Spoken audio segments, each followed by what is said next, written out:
Welcome to my channel.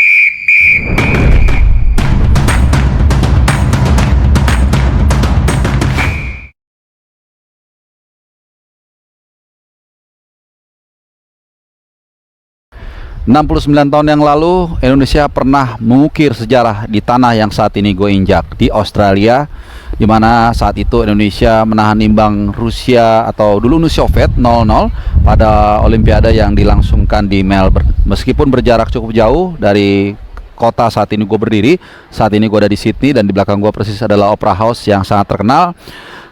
Patrick Kluivert dan tim punya kesempatan untuk mengukir sejarah, untuk mencuri poin dan bahkan juga kemenangan dari laga yang dalam beberapa jam lagi akan berlangsung. Indonesia akan menghadapi Socceroos dalam lanjutan kualifikasi Piala Dunia round ketiga dari grup C di matchday ke-7 di Allianz Stadium atau Sydney Football Stadium. Tentunya ini pertandingan saat ini nanti sudah lebih dari 4 bulan sejak terakhir kita mengalahkan Arab Saudi di bulan November. Akhirnya kita mendapat kesempatan untuk kembali melihat tim kesayangan kita kembali tampil di rumput hijau. Nah, teman-teman, ada 4 pemain baru yang sudah naturalisasi. Ada Oli Romney akhir tahun lalu dan menyusul 3 pemain baru. Di bawah mister gawang ada Emil Audero, kemudian juga di tengah ada Joe Pelupesi dan di kiri ada Dean James. Nah, tentunya menarik untuk kita tunggu seperti apa racikan strategi yang diterapkan nanti oleh Patrick Kluivert, Alex Pastoor dan timnya. Dan tentunya kita akan sama-sama menyaksikan dari layar televisi mungkin atau langsung dari stadion. Yang pasti semua dukungan kita berikan dan kita akan support Garuda bisa terbang tinggi. Nah, teman-teman, di kesempatan kali ini mungkin akan menjadi video terakhir gua untuk sebelum pertandingan, karena nanti setelah ini gua akan langsung ke stadion dan akan melakukan live reaction. Jadi kita semua bisa melihat suasana di stadion seperti apa, keriuhannya, dan juga nanti rencananya ada long march yang akan dilakukan oleh Garuda Australia dengan para pendukung tim nasional Merah Putih ke Allianz Stadium dan untuk masuk dan mendukung Kelvin Verdon dan kawan-kawan. Di kesempatan ini pula gue ingin mengajak kita semua untuk berdiskusi, untuk seru-seruan, untuk memprediksi ya seperti apa kira-kira line up starter yang akan diturunkan oleh Patrick Kluivert. Gue akan awali dari posisi penjaga gawang, di mana ini adalah posisi yang sangat krusial dalam menahan gempuran dari serbuan para pemain Socceroos yang diperkirakan akan bermain menyerang sejak menit pertama. Di bawah mister gawang kelihatannya Martin Paes yang masih akan mengawal benteng Garuda.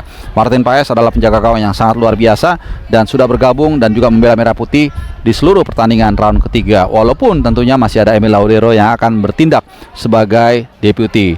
Nah, di depan banyak yang memperdebatkan soal pakai 3 back atau 4 back. Gue mengatakan atau gue berpendapat, analisa gue mengatakan kita akan menggunakan 3 back. Dalam berbagai kesempatan gue sering paparkan bahwa tim nasional kita sudah terbiasa bermain 3 back.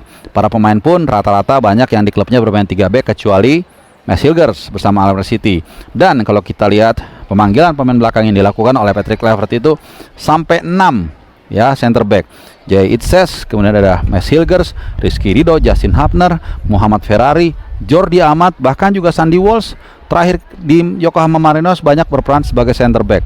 Kevin Dix bahkan juga bisa saja dimainkan sebagai center back. Oleh karena itu, gue melihat dari serangkaian analisa dan juga hasil liputan gue selama di Sydney, 3 back ini kemungkinan besar yang akan menjadi pilihan dari Patrick Kluivert. Nah, siapa saja 3 back yang akan diplot ya oleh Patrick Kluivert? Tentunya kita tidak bisa tidak menyebut nama Il Capitano kita, Bang Jay Itzes. Kemudian dia akan dibantu oleh Max Hilgers yang akan berperan sebagai CB kanan, dan CB kiri memang ini sangat tricky. Kalau ada Justin Hapner mungkin dia akan menjadi pilihan utama karena dia adalah seorang natural kidal ya, tapi karena dia absen maka pilihan menurut gua jatuh kepada Sandy Walsh. Ya, ini mungkin akan jadi salah satu kejutan yang akan ditampilkan oleh Patrick Kluivert. Seperti yang gua katakan tadi, kebetulan Sandy Walsh setelah pindah ke Yokohama Marinos, selain dia mendapat tempat yang lebih reguler, dia juga sering diperankan di Yokohama sebagai center back kiri. Nah, formasi 3-4-3, siapa kira-kira akan berperan sebagai wing back kanan? Di kanan tidak lain dan tidak bukan kelihatannya akan jatuh kepada Kevin Dix ya. Kita semua tahu bagaimana kapasitas Kevin Dix. Meskipun selepas musim dingin, selepas dia dipastikan hengkang ke Mönchengladbach, penampilannya memang agak sedikit turun secara minute play, tapi gua rasa kemampuan Kevin Dix tetaplah mumpuni dan dia juga punya kemampuan dalam bola-bola mati. Nah, di kiri tidak tergantikan, irreplaceable, yaitu Calvin Verdong. Nah, siapa dua jangkar yang akan mengisi lini tengah dari Garuda? Pilihan jatuh kepada Tom Hai, sudah pasti pemain yang bisa berperan sebagai box to box, tapi kali ini dia akan mendapatkan spesial bodyguards, pengawal yang khusus, yaitu João Pelupessy. João Pelupessy dipanggil atau dinaturalisasi, kenapa? Karena memang Patrick Kluivert merasa ya pemain yang ada saat ini, Ricky Kamboya dan Nathan Chow, walaupun mereka bagus, terutama Ricky Kamboya bersama Dewa United, tapi dianggap belum cukup untuk bisa mengcoverage area tersebut. That's why João Pelupessy yang kita tahu punya pengalaman sangat luar biasa dan juga selalu kapten di timnya, dan tentunya seorang DM, bukan defensive midfielder tapi destroyer midfielder, tipikal pemain yang sangat diinginkan oleh Patrick Kluivert, mengingat kegagalan menaturalisasi Jerry Ritwell, sehingga pilihan itu jatuh kepada João Pelupessy. Nah, siapa tiga pemain yang akan berperan di depan dalam menggedor pertahanan dari Socceroos? Sisi kanan jatuh kepada Ollie Romney. Kenapa gue pilih Ollie Romney? Kenapa bukan pemain lainnya? Gue melihat gestur waktu dia datang ke Kingsford Smith Airport. Di sana gue sempat berbincang lah atau menginterview yang bersangkutan, dan dia kelihatan rileks, dia kelihatan percaya diri, dia kelihatan nyaman, dan di situ gue menangkap bahwa kemungkinan memang kelihatan dia akan mendapatkan kesempatan yang sangat berharga, kesempatan emas untuk bisa membawa sesuatu dari Australia kali ini. Nah, siapa di kiri? Di kiri seharusnya memang Ragnar. Ragnar bisa berperan sebagai forward left, walaupun dalam beberapa kesempatan dia juga bisa mobile. Nah, karena dia nggak ada, maka jatuh pilihan menurut gua ke Dean James, pemain juga yang baru dinaturalisasi. Maka di kiri kita punya keseimbangan yang sangat luar biasa. Ada Verdong dan juga ada Dean James. Ketika ingin melakukan transisi menyerang luar biasa. Dua-duanya punya kecepatan, dua-duanya juga punya kemampuan dalam melakukan shooting, dan juga ketika transisi bertahan, dua-duanya juga sama-sama punya kecepatan yang sangat mumpuni. Nah, kemudian satu lagi siapa? Ini dia, mungkin perkiraan gua, kita akan lihat, I might be wrong, tapi kelihatannya ini akan jatuh kepada Marcelino Ferdinand. Ketika Patrick Kluivert ditunjuk menjadi pelatih dari Garuda, salah satu pemain yang dipuji adalah Marcelino Ferdinand. Ini juga mengacu pada keberhasilan Indonesia mengalahkan Arab Saudi melalui 2 gol yang diciptakan oleh Lino saat itu di Gelora Bung Karno. Tentu peran dari Marcelino bukan sebagai striker murni, kita tahu dia adalah seorang attacking midfielder, dan ketika ditampilkan di AMC atau trequartista di Italia istilahnya, ini peran dia biasanya akan lebih moncer, dan seperti itu ya kira-kira line up yang ditampilkan oleh Patrick Kluivert. Nah, seperti apa gaya bermain? Menurut gua nggak akan berbeda jauh. Kita akan tetap memainkan counter press, dan ini memang menjadi khas kekasan dari seorang Alex Pastur yang kita tahu menjadi otak di ruang ganti, otak dari kepelatihan dan juga strategi. Dan gua rasa ini bukan masalah selama kita membawa poin, mau kita bermain counter press atau bermain menyerang. Saya pikir yang paling penting adalah kita bisa membawa 3 poin. Kalaupun tidak 3 poin, kita bisa membawa 1 poin. Nah, tentunya agak sedikit perbedaan itu sangat mungkin dengan gaya kepelatihan dari Patrick Kluivert.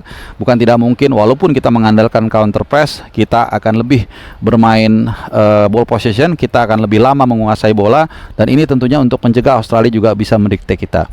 Seperti kata Justin Hubner saat gue interview di bandara, dia mengatakan they are not better than us, karena kita pernah menahan mereka 0-0, walaupun kita punya kenangan buruk juga, pernah dibantai 4-0 di per-8 final Piala Asia di Qatar. Tapi mentalitas dan juga semangat tentunya ini yang harus ditunjukkan oleh anak-anak, dan itu sudah disampaikan oleh Bang Jai, Il Capitano kita saat menjalani konferensi pers di Sydney Football Stadium, tentunya bersama Patrick Kluivert.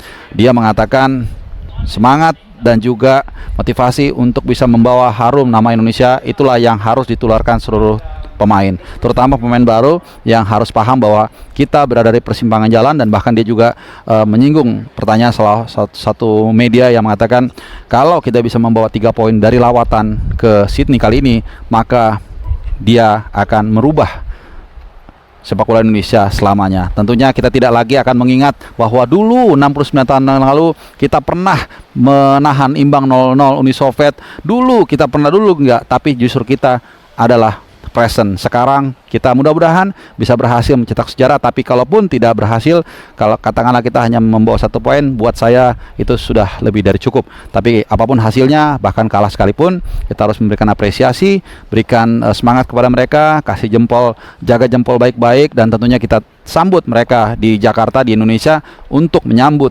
musuh juga yang sangat penting untuk kita kalahkan, yaitu Bahrain di Gelora Bung Karno tanggal 25 Maret. Nah teman-teman, itu dia ya video penutup gua sebelum pertandingan. Ini spesial buat kalian semua, langsung dari Opera House. Dekat di samping gua nanti bukan akan gue insert, ada Harbour Bridge yang tentunya menjadi simbol dari Sydney, dan juga mudah-mudahan kota ini akan menjadi simbol perkembangan dan juga perubahan sepak bola kita. Terima kasih teman-teman sudah menyimak. Haris Pardede Chow untuk sementara ini, dan adios.